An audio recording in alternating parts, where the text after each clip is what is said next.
कृषि प्रधान देश नेपालका नागरिक अहिले सबैजसो खाद्यान्नमा परनिर्भर हुँदै गएका छन्। 65% भन्दा बढी नेपाली कृषिमै संलग्न रहेको तथ्याङ्क आइरहे पनि कृषिको उत्पादन र उत्पादकत्व बढ्न सकिरहेको छैन। उत्पादन बढ्न नसक्नुमा मुख्यतः दुईवटा कारण रहेका छन्। बाहिरी तथा उच्च लगानीको कृषि प्रणाली अपनाउन खोज्दा यसले पर्यावरणीय जोखिम तथा माटोको उर्वरा शक्तिमा ह्रास आएको छ भने खेतीबाट पर्याप्त आम्दानी नहुँदा युवा पलायन बढेको छ, जसले नेपाली समाजमा व्यापक फेरबदल आएको छ।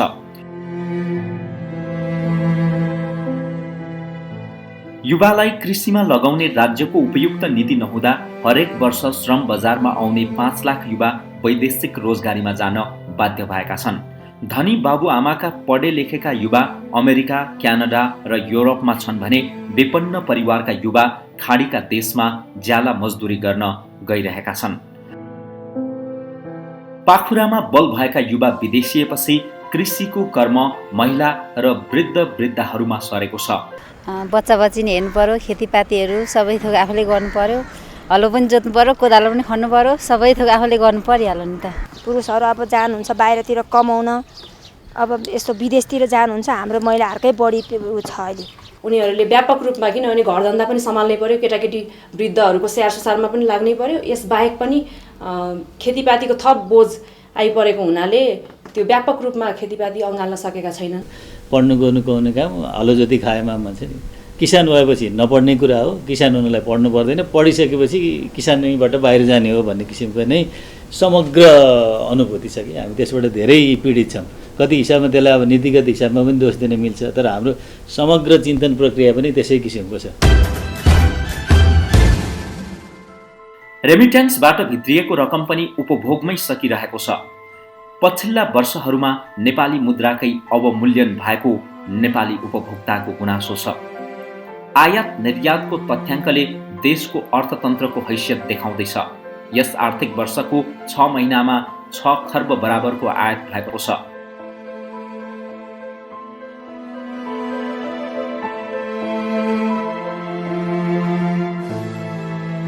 उत्पादन गर्ने निकाय नै छैन, एउटा ध्यान दिने निकाय नै भएन कृषिमा। खालि तपाईँको अनुदान दिने भनेको छ, अनुदान पनि कहाँ गएको हुन्छ त्यो पनि कुनै थाहा छैन। नेपाल कृषि प्रधान देश, यहाँका 80% भन्दा बढी मानिसहरू चाहिँ कृषिमा निर्भर छन् भनेर पाठ्यक्रममा समावेश गराइन्छ, बजेट पनि त्यो अनुसार छुट्याइन्छ। तर बजारमा भएको उत्पादनले हामीले एक रति पनि धानेको छैन। हामी सबै आयातित रूपमा भर परेका छौँ। विभिन्न राष्ट्रहरूबाट, तेस्रो मुलुकबाट चना, चामल लगायत अत्यावश्यक खाद्यवस्तुहरू आयात गर्ने क्रम बढेको छ। अहिले खेतीयोग्य जमिनको 30% भन्दा बढी बाँझो भएको छ। सहरी आसपासका खेतीयोग्य जमिन खेतीपातीको लागि नभई घडेरीका लागि बिक्री भइरहेका छन्। धान फल्ने खेतमा कङ्क्रिटका घर फल्ने रोग देशभर बढ्दै गएको छ।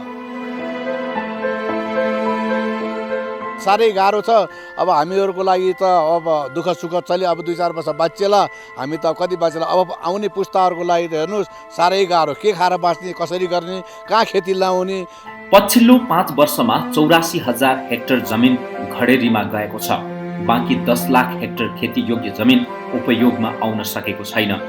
कृषि कर्म नाफामुखी नभएपछि पहाडी क्षेत्रबाट बसाइसराई भई सम्म तराईमा आउने र त्यही बसेर बरु आधा पेट खाने वर्ग बढिरहेको छ। त्यसमाथि जलवायु परिवर्तनका कारण बेलामा फल नलाग्ने, रोग व्याधिका समस्या दिन प्रतिदिन बढी नै रहेको छ। जलवायु परिवर्तन अनुकूलनका कार्यक्रम सरकारले ल्याउन नसक्दा नेपाली कृषि दिन प्रतिदिन धराशायी बनिरहेको छ। यी सवालहरूलाई सम्बोधन गर्ने हाम्रो भौगोलिक तथा पर्यावरणीय विशेषतामा आधारित उपयुक्त रणनीतिको खाका अझै कोरिन सकेको छैन। तराई, पहाड र हिमाल सबै क्षेत्रमा खाद्य सुरक्षा दिनदिनै दयनीय बनिरहेको छ। अहिले पनि 30 जिल्ला खाद्य असुरक्षित जिल्लामा सूचीकृत भएका छन्। गाउँले किसान खाद्यान्न किनेर खाइरहेकोमा लज्जित छन्। आफूलाई किसान भन्न ग्लानि भएको गुनासो गर्दैछन् भने अर्कोतिर सरकार सामाजिक उद्यमी किसान समुदायको वर्गीकरण गरी पहिचान सहितको सामाजिक सुरक्षा दिन अझै पनि उदासीन छ। खाद्यान्नको भण्डार भनेर चिनिने तराई र पहाडमा उत्पादन कम भएपछि दिन प्रतिदिन खाद्यान्नको मूल्य वृद्धिले निम्न र मध्यम वर्गीय परिवारको ढाड नै सेकेको छ। सहरी उपभोक्ताको कमाई खाद्यान्न जोहो गर्नमै सीमित छ। यहाँ त सब विषादी भरिएका चिज ल्याइयो छ। सागसब्जीमा विषादी, फलफुलमा विषादी, हरेक चिजमा विषादी मात्रै छ। अहिले जति पनि संसारमा महामारीको रूपमा फैलिएको रोगहरू छ, जस्तो मृगौलाको समस्या, मुटु रोग, क्यान्सर, चिनी रोग, यो सबै रक्तचाप, यो सबै चाहिँ खानेकुराको कारणले भएको देखिएको छ। त्यसले गर्दा हामी स्वच्छ खेतीपाती गरेर स्वस्थ खानेकुरा चाहिँ हाम्रो लागि धेरै नै महत्त्वपूर्ण छ। र अहिले सबैतिर रसायन र विषादीका कारणले हाम्रो स्वस्थ खानेकुरा खाने हाम्रो एक खालको नैसर्गिक अधिकारबाट हामी वञ्चित हुन पुगेका छौँ। कृषि क्षेत्रमा पर्याप्त सम्भावना भए पनि समस्या दिन प्रतिदिन गहिरिँदै गएको छ। खाद्यान्नमा आत्मनिर्भर हुनुको सट्टा परनिर्भरता बढेको छ। कृषि क्षेत्रको विकासका लागि वार्षिक खर्च भइरहेका 35 अर्ब रुपैयाँको बजेटले उपलब्धि दिन सकेको छैन। नयाँ पुस्ता खेतीप्रति पटक्कै आकर्षण बढिरहेको छैन। यी यावत कुराहरूलाई हेर्दाखेरि चाहिँ हाम्रो कृषि आयातमुखी हुने, परनिर्भरमुखी हुने र एउटा गेडो रोप्यो भने मानु फल्ने, मानु रोप्यो भने मुरी फल्ने देशमा बसेर हामी लज्जाजनक हिसाबले हामी आयात गरेर खाने अवस्थामा पुग्नेछौँ। कनिका छरे जसरी खर्च भइरहेको बजेट बालुवामा पानी हाले सरह भएको छ। केमा, कहाँ र कसको फाइदाका लागि यत्रो खर्च भएको छ, किसानले पत्तो पाउन सकिरहेका छैनन्। आम नागरिकमा भोलिको कृषि के होला भन्ने चिन्ता थपिए पनि सरकारबाट यसको सम्बोधन गर्ने पहल भएको देखिँदैन। कृषि क्षेत्रको विकासका लागि बनेको 20 वर्षे कृषि विकास रणनीति अपुरो भएको भन्ने कृषि तथा जलस्रोत संसदीय समिति तथा खाद्य तथा कृषि अधिकार कर्मीको सुझाव समेट्न सकिएको छैन। राष्ट्रिय योजना आयोग र कृषि तथा जलस्रोत समितिले जे सुझावहरू राखेका छन् ती अति महत्त्वपूर्ण सुझावहरू थिए त्यो दस्तावेज परिवर्तन गर्नका लागि। त्यसपछिको कुरा गर्यो भनेदेखि औपचारिकताका हिसाबले त यो लागू गर्दैछौँ भन्दैछन्, तर व्यावहारिक हिसाबले हेर्नुहुन्छ भने यो रणनीति बनेपछि कृषिबाट पशु विकास मन्त्रालय छुट्यो। त्यसको अर्थ के भने किसानका गोठ र बारी छुट्याइयो।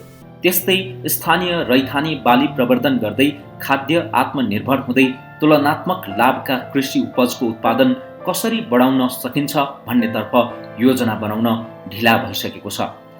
बढ्दो आप्रवासन, सहरी बसाइसराई, कृषि महिलाकरणलाई ख्याल गर्दै अहिलेदेखि नै कम जनशक्ति, कम लगानी र उपयुक्त प्रविधि सहितको कृषि प्रवर्धनको पूर्वाधार विकास गर्नेतर्फ लाग्न ढिला भइसकेको छ। यस्तो कार्ययोजना बनाउँदा भूकम्पीय जोखिम, जलवायु परिवर्तन र स्थानीय विशेषता अनुकूलको योजना स्थानीय तहमै बनाउने कुरामा उचित ध्यान पुर्याउनुपर्छ। मौलिक पहिचान सहितका स्थानीय कृषिलाई समेट्ने नीति बनाउँदै अघि बढ्नु अहिलेको आवश्यकता हो। कृषिलाई व्यापारिक भन्दा नेपालको खाद्य तथा जीवनयापनको मुख्य आधारको रूपमा लिँदै स्रोत व्यवस्थापनको एकीकृत प्रणालीको रूपमा विकास गर्न आवश्यक छ। नत्र कृषि क्षेत्रको सङ्कट अझै गहिरिने र नेपाल पराधीन र परनिर्भर हुँदै जाने पक्का छ। यसो गर्न सके मात्र भविष्यको कृषिले गति लिन सक्ने देखिन्छ।